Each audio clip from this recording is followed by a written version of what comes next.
Bajaj housing finance limited ये IPO India के one of the most awaited IPOs में से एक है। एंड इस कंपनी के आईपीओ का साइज भी काफी बड़ा है। इस कंपनी के आईपीओ से बड़ा आईपीओ था एलआईसी का। एंड ये आईपीओ आया था 2 साल से भी पहले। तो वी कैन से दैट इस कंपनी का जो ये आईपीओ है, ये पिछले 2 सवा 2 सालों में सबसे बड़ा आईपीओ है। एंड सी, ये आईपीओ 2024 के one of the most awaited IPOs में से एक है।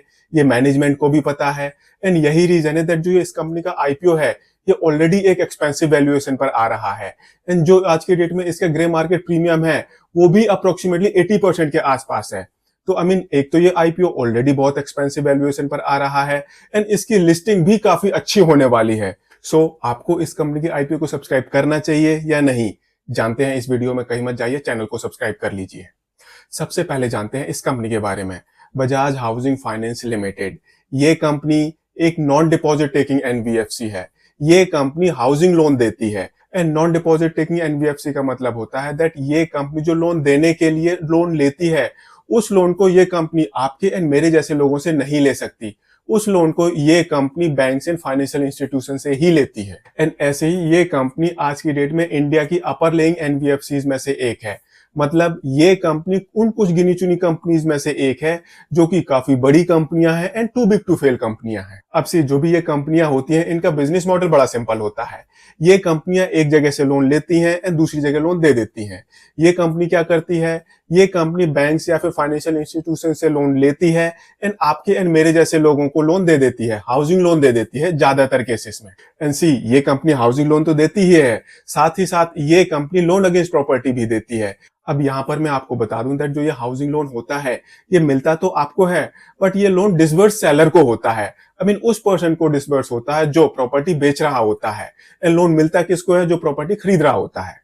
लोन अगेंस्ट प्रॉपर्टी का मतलब होता है दैट सपोज मेरे पास एक प्रॉपर्टी है, मैंने उस प्रॉपर्टी को इस कंपनी को एज अ सिक्योरिटी दे दिया एंड उसके बदले में इस कंपनी ने मुझे लोन दे दिया। That is loan against property. साथ ही साथ ये कंपनी लीज रेंटल डिस्काउंटिंग भी करती है। ये भी मैं आपको बता देता हूं दैट सपोज मेरे पास एक प्रॉपर्टी है जिसका अगले 5 सालों में 1 लाख रुपए रेंट आना है।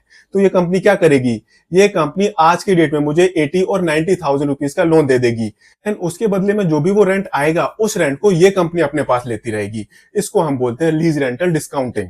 एंड ऐसे ही ये कंपनी डेवलपर्स को भी फाइनेंस करती है। तो बेसिकली इस कंपनी का जो लोन प्रोफाइल हो गया, वो क्या हुआ, housing loan, loan against property, lease rental discounting end developer financing. तो ये इस कंपनी का एक बिजनेस मॉडल है। नंबर्स भी देख लेते हैं। ये कंपनी ऑन एन एवरेज 7.7% के रेट ऑफ इंटरेस्ट पर लोन लेती है, ऑन एन एवरेज 10% के रेट ऑफ इंटरेस्ट पर लोन देती है। एंड जो इस कंपनी का डिफरेंशियल होता है इस पर्टिकुलर चीज में, ये इस कंपनी का प्रॉफिट बन जाता है। नाउ अब जो ये इस तरह की कंपनियां होती हैं, इनके लिए एक बहुत बड़ी सरदर्दी होती है एनपीएस। अब ये एनपीए क्या होता है, तो मैं यहाँ पर आपको सिंपल लैंग्वेज में समझा दूं दैट जो भी लोन ये कंपनी देती है, अगर रेसिपिएंट ने उस लोन को वापस नहीं किया, तो इसको हम बोलते हैं एनपीए। इस कंपनी ने लोन दिया, एक एसेट बन गया। अब एसेट के अगेंस्ट वो लोन वापस भी आना था, प्लस कुछ इंटरेस्ट भी आना था, बट वो लोन ही वापस नहीं आ रहा, तो इंटरेस्ट वापस कैसे आएगा। तो बेसिकली ये इस कंपनी का एक एसेट था जिसने परफॉर्म करना बंद कर दिया। ये इस तरह की कंपनीज के लिए सबसे बड़ी प्रॉब्लम होती है, बिकॉज इसका डुअल इंपैक्ट होता है। एक तो जो आपने लोन लिया वो वापस नहीं आया, दूसरा जहां से आपने लोन लिया था इस लोन को देने के लिए, आपको उस लोन को रीपे भी करना है, इंटरेस्ट भी देना है। तो ये एक किस्म से इस तरह की कंपनीज के लिए डबल इंपैक्टफुल हो जाता है। एंड जो ये इस कंपनी का एनपीए है, ये इस इंडस्ट्री में वन ऑफ द लोवेस्ट है। एंड जो इस कंपनी का एवरेज लोन साइज है वो 46 लाख रुपीस का है। ये अपने कंपटीशन में सबसे ज्यादा है। ये नॉर्मली अच्छा नहीं माना जाता। इस कंपनी के केसेस में अच्छा इसलिए है बिकॉज जो इस कंपनी के एनपीएज हैं वो वन ऑफ द लोवेस्ट हैं। अगर ये लोवेस्ट नहीं होते तो जो इस कंपनी का एवरेज लोन टिकट साइज है, ये काफी बड़ा है एंड इसको अच्छा बिल्कुल नहीं माना जाता। यहां पर ये काफी अच्छा माना जाएगा।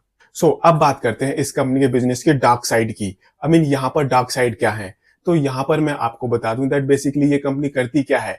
ये कंपनी अपने कस्टमर से पैसे लूटती है एंड अपने शेयर होल्डर्स को वो पैसे बांट देती है। कैसे, मैं आपको समझाता हूं। अगर आपको किसी कंपनी के बारे में पता करना है दैट वो कंपनी किस तरह से काम करती है, तो आप उस कंपनी के लीगल केसेस देखो दैट उस कंपनी के अगेंस्ट किस किस तरह के लीगल केसेस चल रहे हैं। एंड अगर आप इस कंपनी के अगेंस्ट लीगल केसेस की लिस्ट देखोगे, तो एक तो वो लिस्ट जैसे ही शुरू होती है तो खत्म होने का नाम नहीं लेती। प्लस अगर आप उन केसेस को एक-एक करके थोड़ा-सा डिटेल में पढ़ोगे, तो आपको समझ में आएगा दैट ये कंपनी अपने कस्टमर को एक किस्म से चेज़ करती है, लूटती है एंड उन पैसों को अपने शेयर होल्डर्स को बाँट देती है। एंड ये हमने एक किस्म से कोविड के टाइम पर एक्सपीरियंस भी किया था। उस टाइम पर गवर्नमेंट ने एक मोरेटोरियम अनाउंस किया था। तो इस कंपनी के केसेस में क्या हुआ था, काफ़ी सारे लोगों को, जिसको मैं पर्सनली जानता हूँ, उन लोगों ने मोरेटोरियम अप्लाई किया, कंपनी ने मोरेटोरियम भी दे दिया। साथ ही साथ कंपनी ने उन लोगों को फ़ोन करके बहुत ज़्यादा परेशान किया। ऐसे ही इस कंपनी ने उन लोगों के घर में रिकवरी एजेंट्स भी भेज दिए। ऐसे ही मैंने बहुत ही कम लोगों को देखा है दैट जिसने बजाज से लोन लिया है एंड वो खुश हो, बिकॉज यहाँ पर बहुत सारे हिडन चार्जेस लग रहे होते हैं। एंड एक तो सी कस्टमर वो होगा जिसने लोन ले लिया, उसको कोई फर्क ही नहीं पड़ता, तो बेसिकली वो इस पर्टिकुलर चीज को इग्नोर कर देता है। बट देन कुछ लोग होते हैं जो एक एक चीज का ध्यान रखते हैं, वो लोग काफी परेशान रहते हैं इस ग्रुप की कंपनियों से। एंड जो ये इस कंपनी के NPA one of the lowest in the competition है, इसका भी रीजन है, ये कंपनी अपने डिफॉल्टर्स को लास्ट माइल तक चेस करती है, उनकी बेइज्जती करती है एंड ज्यादातर केसेस में ये कंपनी उस लोन को रिकवर कर लेती है। तो यहाँ पर फिर जो एनपीए होता है, ये इस कंपनी के केस में कम होता है एंड यही रीजन है दैट जो इस कंपनी का ग्रॉस एनपीए है, नेट एनपीए है, ये इंडस्ट्री में one of the lower side में है। एंड मैं यहाँ पर बता दूं दैट ये कंपनी अपने लोन को रिकवर करने के लिए कई बार जो लॉ के प्रोविजंस हैं उनकी भी धज्जियां उड़ाती है, तो वहां पर ऐसे कोई रिस्ट्रिक्शन नहीं है। तो सी अगर इस कंपनी का कोई कस्टमर है एंड उसने डिफॉल्ट किया, तो आप मान के चलो दैट ये कंपनी आपसे पैसे रिकवर कर ही लेगी, उसके लिए इस कंपनी को जो भी करना पड़े वो करेगी। एंड माइंडेड, अगर कोई कस्टमर डिफॉल्ट करता है एंड बाद में कंपनी उस लोन को रिकवर कर लेती है, तो कंपनी को ज्यादा प्रॉफिट होता है एज कंपेयर टू अगर वो कस्टमर सिंसियरली इस कंपनी की ईएमआई पे करता रहता। तो अब मैं यहाँ पर आपको बता दूं दैट ये कंपनी काफी एफर्ट्स डालते हैं अपने डिफॉल्टर से पैसे रिकवर करने में। ये कंपनी इक्वली एफर्ट्स डालती है नए कस्टमर को ढूंढने में। मैं यहाँ पर आपको अपना पर्सनल एक्सपीरियंस बताता हूँ। मैंने एक नया टेलीफोन कनेक्शन लिया, सबसे पहला फोन गेस व्हाट किसका आया होगा, बजाज फाइनेंस का लोन के लिए फोन आया था मेरे पास। तो यहाँ पर आप एक्सपेक्ट कर सकते हो दैट ये कंपनी कितने एफर्ट्स डालती है नए कस्टमर्स को ढूंढने में। एंड सी इस पर्टिकुलर चीज को, इन पर्टिकुलर एफर्ट्स को, इस अप्रोच को जो इन्वेस्टर कम्युनिटी होती है वो काफी अच्छा मानती है। यही रीजन है दैट जो ये इस ग्रुप की कंपनियां हैं, ये मार्केट में हमेशा एक प्रीमियम वैल्यूएशन पर ट्रेड कर रही होती है। एंड अब ये कंपनी अपना आईपीओ लेकर आ रही है एंड आईपीओ पर्पज से इस कंपनी ने अपने आप को 58,297 करोड़ रुपीस की वैल्यूएशन दी है। सो हमने इस कंपनी के बिजनेस के बारे में जान लिया। अब देखते हैं दैट जो ये इस कंपनी के फाइनेंशियल्स हैं वो इस कंपनी के बारे में क्या बताते हैं। तो उससे पहले मैं आपको बता दूं दैट जो ये कंपनियां होती हैं बेसिकली ये क्या करती हैं, ये एक जगह से लोन लेती हैं एंड दूसरी जगह लोन दे देती हैं। तो जो इन कंपनीज का बैलेंस शीट साइज होता है वो काफी बड़ा होता है। एक साइड लोन बहुत बड़ा होता है एंड दूसरी साइड जो इनके एसेट्स होते हैं वो बहुत ज्यादा होते हैं, बट जो इनकी रेवेन्यू होती है वो बैलेंस शीट साइड से बहुत कम होती है। एंड ये हमें इस कंपनी के फाइनेंशियल्स में दिख रहा है। आप इस चार्ट को देखो, सबसे पहले आप इस कंपनी का एसेट बेस देखो। मार्च 2022 में इस कंपनी का एसेट बेस था 48,527 करोड़ रुपीस का। अगले साल ये बढ़कर 64,554 करोड़ रुपीस तक पहुंच गया है। मार्च 2024 में ये फिर से बढ़ा है, ये 81,827 करोड़ रुपीस तक पहुंच गया है। अगर हम बोरोइंग्स की बात करें तो मार्च 2022 में इस कंपनी की बोरोइंग्स थी 41,492 करोड़ रुपीस की। अगले साल ये बढ़कर 53,745 करोड़ रुपीस को क्रॉस कर गई हैं। एंड मार्च 2024 में इस कंपनी की बोरोइंग ये 69,000 करोड़ 129 करोड़ रुपीस तक पहुंच गई हैं। रेवेन्यू बेस थोड़ा सा कम है as compared to its assets and borrowings. March 2022 में इस कंपनी की जो रेवेन्यू थी वो थी 3,767 करोड़ रुपीस की। अगले साल ये बढ़कर 5,665 करोड़ रुपीस तक पहुंच गई है। एंड मार्च 2024 में इस कंपनी की जो टोटल रेवेन्यू है ये 7,617 करोड़ रुपीस को क्रॉस कर गई है। तो जो इस कंपनी की रेवेन्यू है वो अच्छे पेस से ग्रो हो रही है, प्रॉफिटेबिलिटी भी काफी अच्छे पेस से ग्रो हो रही है। मार्च 2022 में इस कंपनी का जो टोटल प्रॉफिट था वो 709 करोड़ रुपए था। अगले साल 1258 करोड़ रुपीस के आसपास पहुंच गया है। एंड मार्च 2024 में इस कंपनी का जो टोटल प्रॉफिट है ये 1731 करोड़ रुपीस को क्रॉस कर गया है। एंड ऐसे ही अगर हम इस कंपनी के ऑपरेटिंग कैश रियलाइजेशन को देखें तो मार्च 2022 में इस कंपनी ने अपने ऑपरेशन से नेगेटिव कैश जनरेट किया था 12,480 करोड़ रुपीस का। अगले साल ये बढ़कर 14,330 करोड़ रुपीस को क्रॉस कर गया है। एंड मार्च 2024 में इस कंपनी ने अपने ऑपरेशन से 15,428 करोड़ रुपीस का नेगेटिव कैश जनरेट किया है।